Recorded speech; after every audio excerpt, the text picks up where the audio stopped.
Hello and welcome back to my channel. I'm that medic couch potato and I make random videos that I find of interest. Today's episode is on the city of York and it's a continuation of my history and music series. If you're new to my channel, do check out my previous videos as well and I hope you do find them informative. So let's begin. So let me just zoom out of the map to show you where York is. So here is the map of the UK, and the red pin is where York is situated. If I was to zoom in a bit more, you'll notice that it's more towards the north of England. I would just like to point out this grey dotted border here that I'm following with the cursor.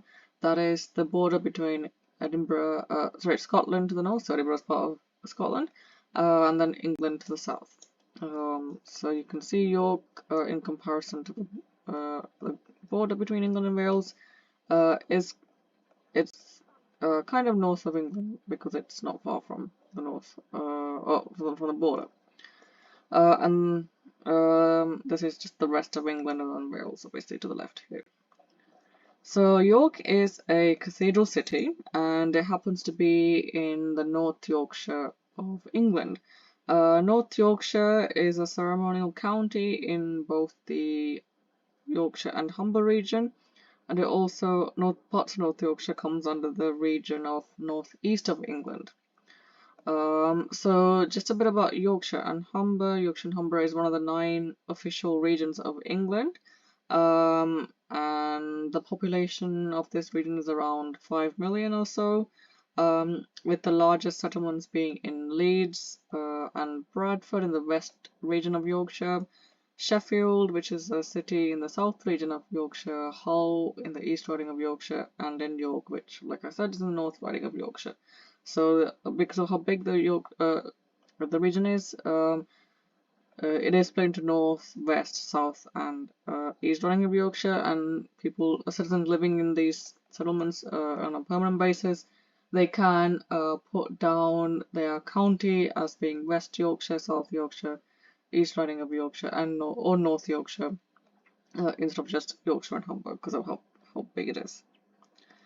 So yeah, so it's a pretty big region.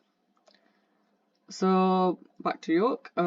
So York actually has some Roman remains. So it was founded by the Romans, I believe, in 71 AD, when the 9th Legion conquered the Brigantes tribe, who had York under their control at that time, and they ended up constructing the Romans rather ended up constructing a wooden military fortress. The fortress was actually rebuilt by stone by the 6th Legion based there, and then subsequently the 9th Legion as well.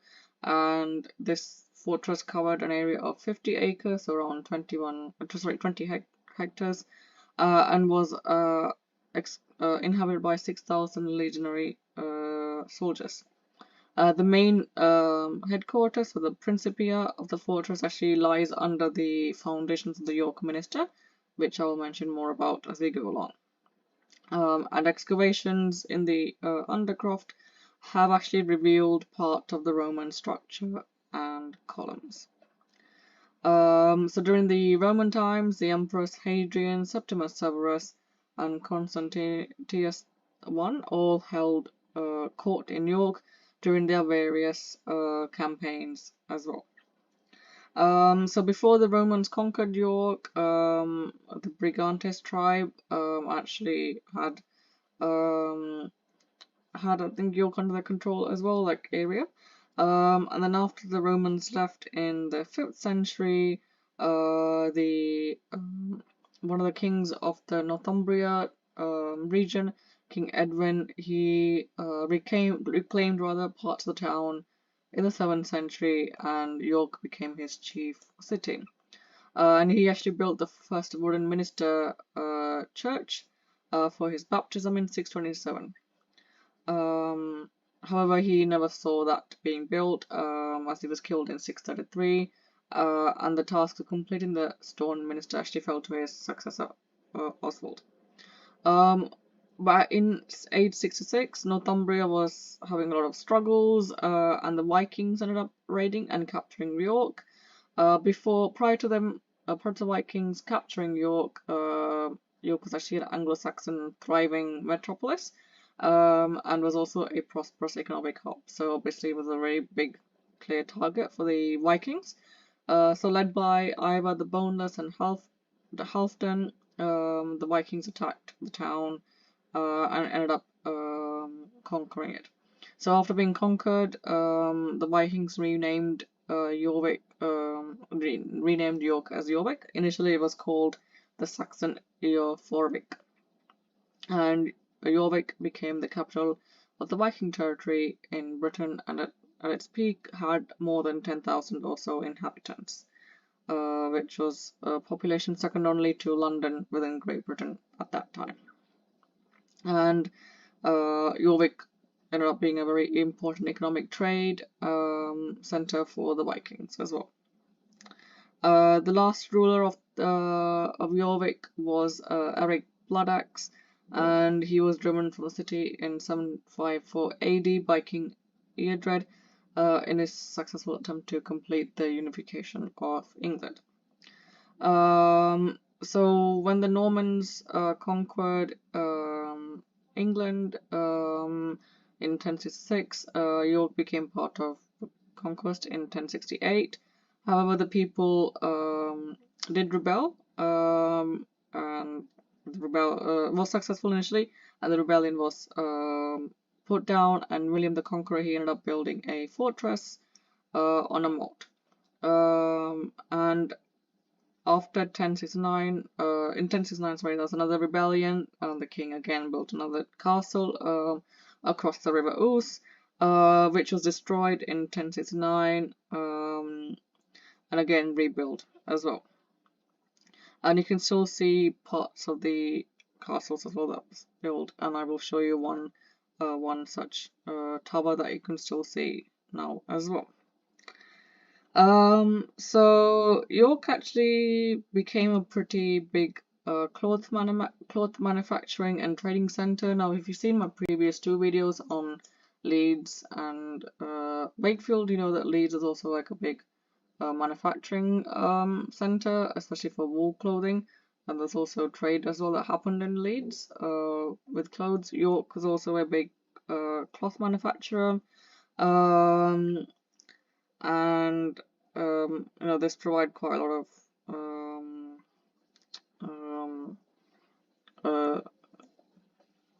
like how do you say, economic boost to the area as well. Merchants as well from Europe, due to the proximity of the River Ouse and its confluence the River Floss. They would import enough wine from France, cloth, wax, canvas, and oats as well as timbers and furs, and along with grain and wool. So quite a lot of things obviously were happening as well. Over time, York was besieged during different civil wars, and again, like the fortunes changed for the city depending on what was happening from era to era. But it became during the 1600s, 1700s, it did become quite a big social and cultural center for a lot of wealthy northerners, despite losing like its preeminent position as a trading center. Modern times, with the expansion of the railway, and engineering, that still brought a lot of employment to the area. The Northeastern Railway Works actually employed more than 5,500 people at one point. And this was actually instrumental in the expansion of the Rowntree's cocoa works. So for those who don't know, Rowntree's are like a manufacturer of sweets in Britain, and they don't actually produce a lot of stuff in York anymore, but Rowtree did develop Kit Kat introduced in 1935. Aero, introduced in 1935 as well. Fruit pasties, which were introduced in 1881. Smarties, introduced in 1937, sorry. And the Rolo and Quality Street brands emerged with Macintosh in 1969. So these confectionaries was actually produced in York, during the 20th century, end of 19th and 20th century as well. And the railways were a pretty big deal to actually transport all these confectionaries to across the country. Another chocolate manufacturer, Terry's of York, was also a major employer. You might know Terry's from the chocolate oranges. So by 1900, chocolate and railways were like the big two major industries in York. However, obviously this was short-lived, and I don't think chocolates produced at a grand scale as it was in the 20th century, in the 21st century. So I'm going to show you some places to visit and explain some history about those as well. So first of all, York Minster. So York Minster, the full name of it is the Cathedral and Metropolitan Church of St. Peter in York. It's the main cathedral of York, and it's one of the largest of its kind in Northern Europe. The Minster is the seat of the Archbishop of York, who holds the third highest office of the Church of England. So the highest office is held by the monarch, who is the supreme governor. Current position is held by King Charles III. The second highest office of Church of England is the Archbishop of Canterbury. So the third highest seat is Archbishop of York. The Archbishop of York currently is Stephen Cotterill. And this was, I believe, the bishopric was established in 626, and the Archbishopric of York was established in 735. So the reason why it's called Minster, it's attributed to the churches established during the Anglo-Saxon times as missionary teaching churches, and now it's a honorific title. Also this church, cathedral rather, the Minster is also the mother church of the Diocese of York and the province of York.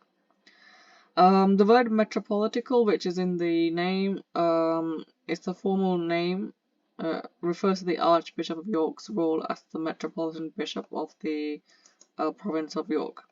Services are also sometimes regarded as on the High Church or Anglo-Catholic end of the Anglican continuum.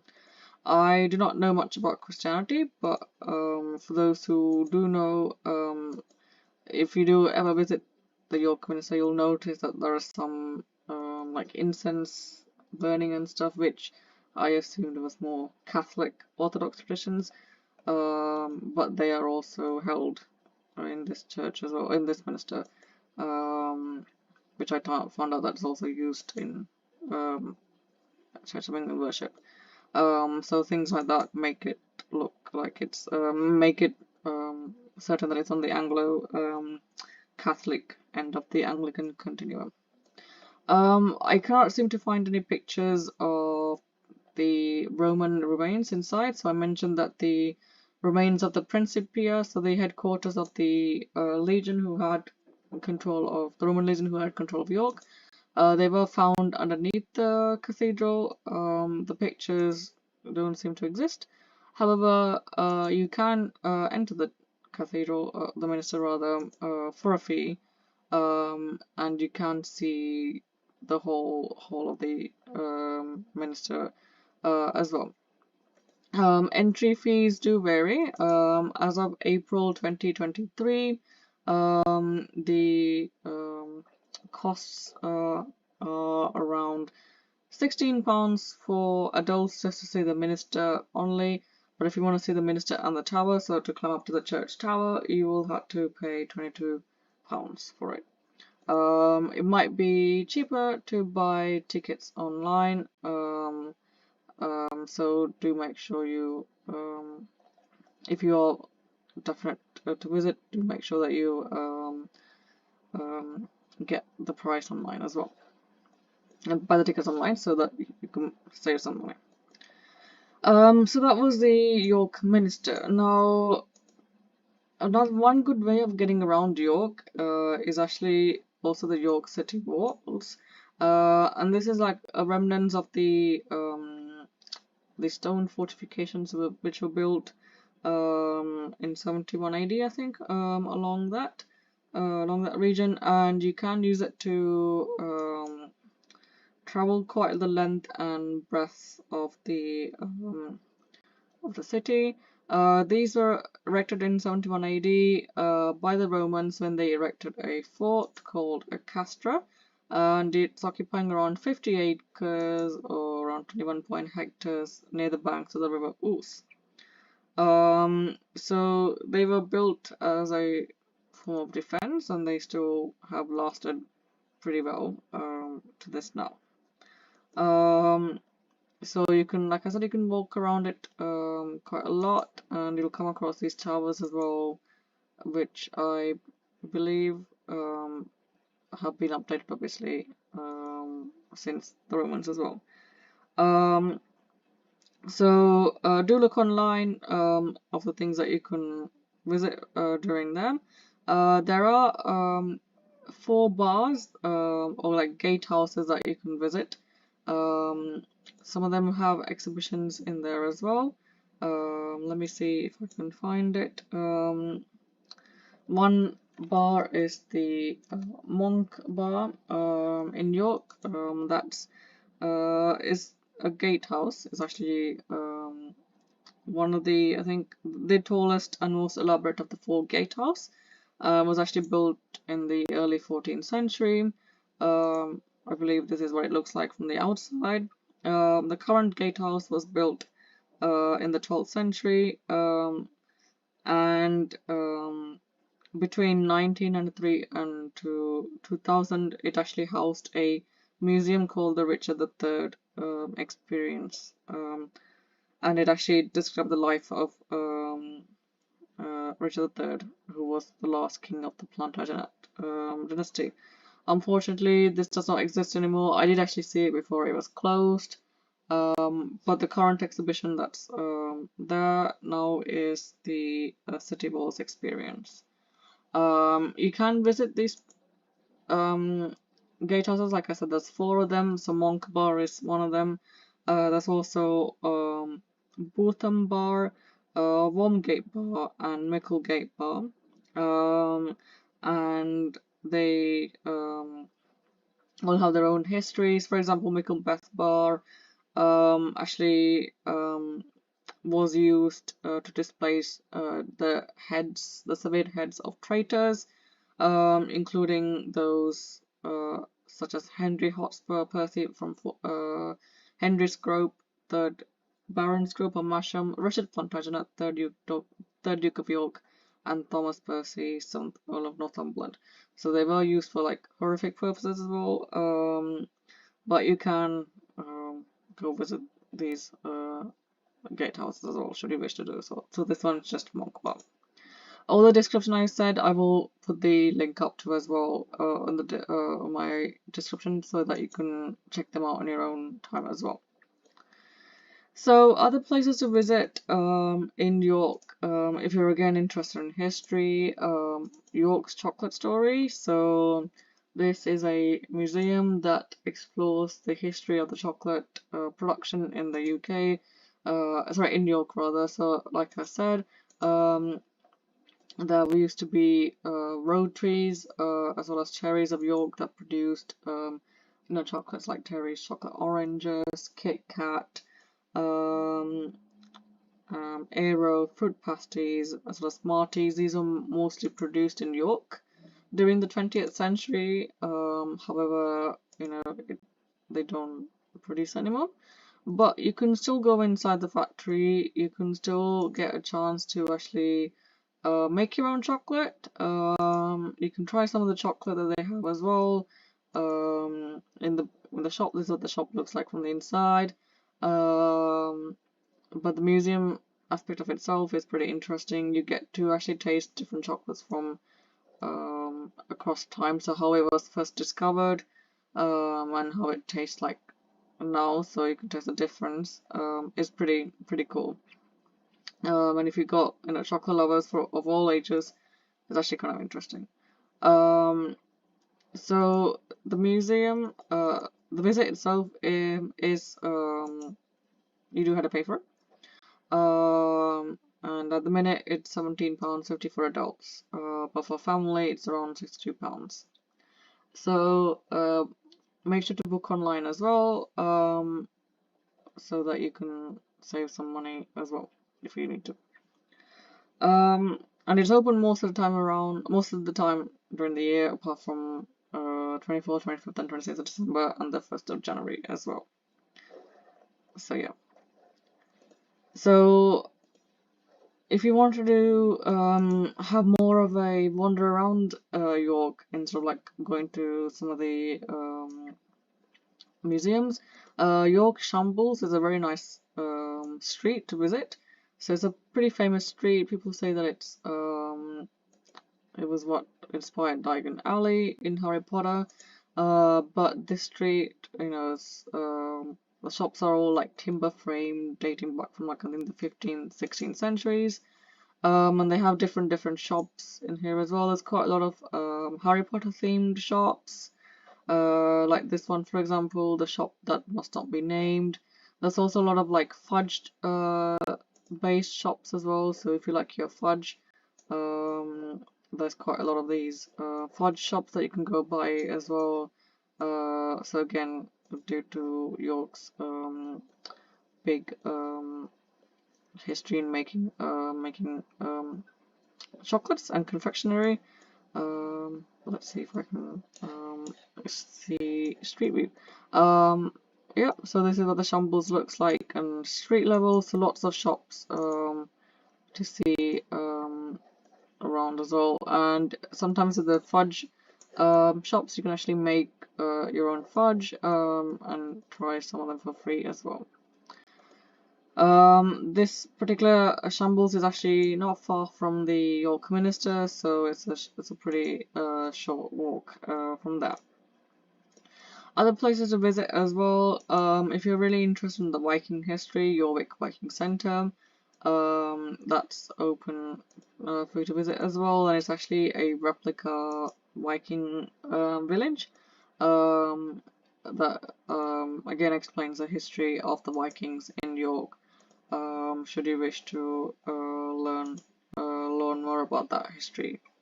That is also paid entry, and so do check out their website for what they charge. So as of April 2023, the prices are £15 for adults and £10.50 for children. There's also like a few other different options, ticket options, all depending on what you want to see. If you just want to see York, then it's just £15. But for the other attractions that are part of the group that owns York, like Dig, Barley Hall, and City Balls Experience, then you had to pay around £21.75. And a lot of these tickets as well, they actually include free admissions for 12 months as well. So if you can't go on one particular day, then you can go again another time within a 12-month period. So another place to visit, if you don't know, is the York Dungeon. This is a ghost house attraction. Again, explains the history of York through like horror jump scare things. I went to this back in 2019, and I can genuinely admit I was petrified. All of the actors, they do a very good job of explaining the dark history of York, including like what happened during the plague times. I don't want to say too much because I feel like it'll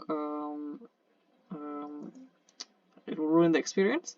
But this company that owns York Dungeons also has branches in Edinburgh, I'm aware, I'm certain, as well as London as well. So you don't have to visit just the one in York. So these, again, you have to pay for it, and if you book online, it's cheaper. So I think starting prices are from £17 for adult onwards. So yeah, so do check it out if you're interested in thrill seeking. Other places to visit include Cliffords Tower. Now, Cliffords Tower, I believe, is the ruined keep of the medieval Norman castle that was built by the Norman, by William the Conqueror. So it was built originally to dominate York. However, the castle had a lot of extensive damage, and lots of renovations that happened. So not much of it is left now. But you can go, and you can visit the tower, and you can climb to the top, and it gives you pretty good view of the of York from uh, quite a big height, and you can see quite a lot of things, like for example the York Minster in the distance right there, and it gives you a good 360 view. So definitely recommend visiting Clifford's Tower. It's actually owned by the English Heritage. There's a lot of information on in the Clifford Tower itself about Norman times and what it was used as. I think it was used as a prison as well. It gives you information of what it used to look like as well before it got damaged due to age. So I think the starting price of the tickets are from £8.50 onwards as well. So yeah, obviously if you're English Heritage holder, you get to go for free. And it's actually reopened this year, so it's April 2023 after a renovation project as well. So yeah, you get to have a much more safer experience around Clifford's Tower. Next to Clifford's Tower is the York Castle Museum. You can actually see York Castle Museum from Clifford's Tower because it's really close by.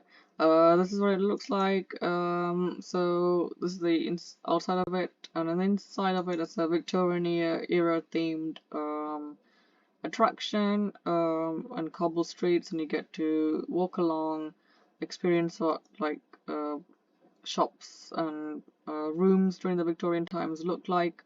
And some of the shops you can go in and buy sweets, and the people serving are dressed like from the Victorian era as well. So don't be alarmed when you see them. And there's quite a lot of people as well dressed outside, and they have they put on performances. There's town criers. It's pretty interesting. So it's pretty cool, and there's also I think some areas that are dedicated fashion as well in the museum. So I liked it. These are what some of the shops looks like. I thought it was quite a nice insight into what the streets will look like during Victorian era. There's lots of different rooms dedicated to kitchen works and bathrooms, etc. So definitely recommend visiting. Again, you do have to pay for it, and tickets I think also vary in price, and they are £13 online and £16 walk-up price for adults. So other than the York Castle museum rather, you can also spend time walking around. York as well, there's quite a lot of places you can actually take river cruises if you're interested um, in that, and that basically allows you to travel um, around the River Ouse, I believe, as well as the River Foss, and you get to see quite a lot of the different areas of York from like a angle from the river. The main river is the River Ouse that runs through the city, and as it gets towards the city centre, it breaks into the River Foss. And that River Foss continues kind of more northeast, whereas the River Ouse kind of continues more northwest of the city. There's also quite a few like different other historic places you can visit as well. For example, Fairfax House. It's an 18th century townhouse museum.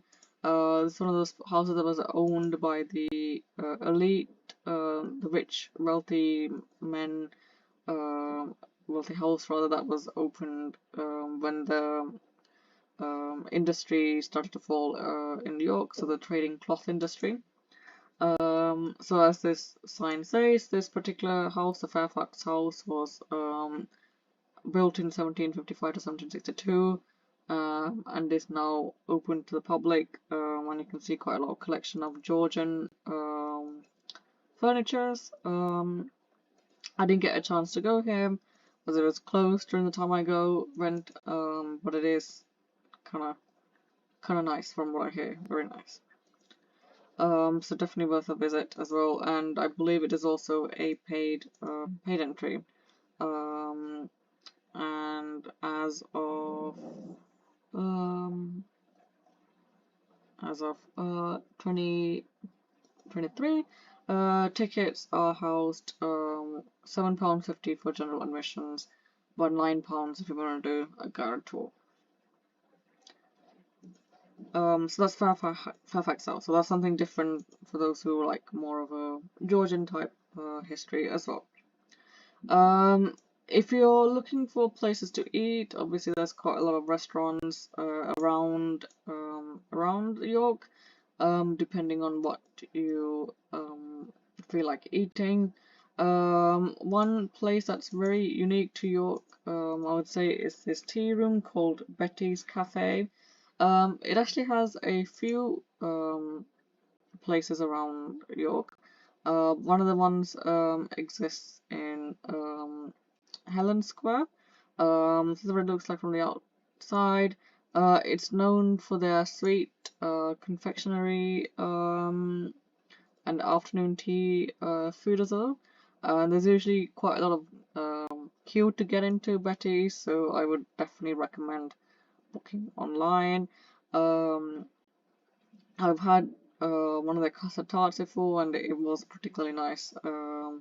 So definitely recommend if you're interested in trying out a British afternoon tea tea vibes. But they also do like gift boxes, for those who want to order instead of like eating in. But obviously it depends on whether you live in the UK or because it might be easier to access it if you live in the UK. So yeah, definitely try out their afternoon teas if you're interested in trying out an English afternoon tea. Other places to visit as well: York Mansion House. This is the home of the Lord Mayors of York during their term in office.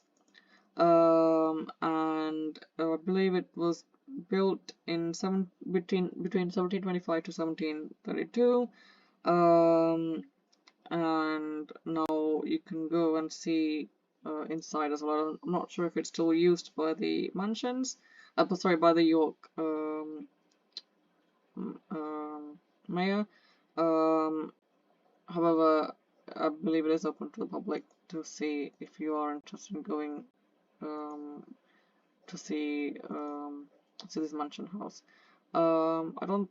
It doesn't look like it's being used by the mayors.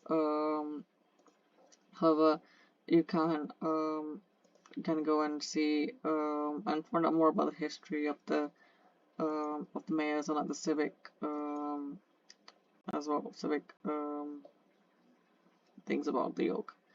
Now I wanted to show you something before we finish this episode, and that is the York card. Now, the York card, it's this for residents who live in York. This is something that you can get if you're interested in like visiting the attractions. It means that you get some money off from any of the attractions. So it costs £6 for adult residents or £10 for non-residents who work in the city. So it's something that you can use if you want to visit a lot of attractions. Obviously, if you're living in York or living or working in York. You can also get the York Pass. Now this is more for tourists, and this one gets you can buy I think a 24-hour card or a 48-hour card, like a timed card rather, and it lets you visit quite a lot of attractions in York for free. Obviously you pay like a one-off price, and you activate it within 12 months of buying it. So for example, you can use it to go on the city cruises in York, that's the boat cruises, as well as the York City sightseeing buses, so those are the hop-on, hop-off buses. Cliffords Tower, you can use it to visit York Viking Centre, Mansion House, the experiences inside the city walls, etc. And quite a lot of other attractions that I've not mentioned in here as well can be used with this pass.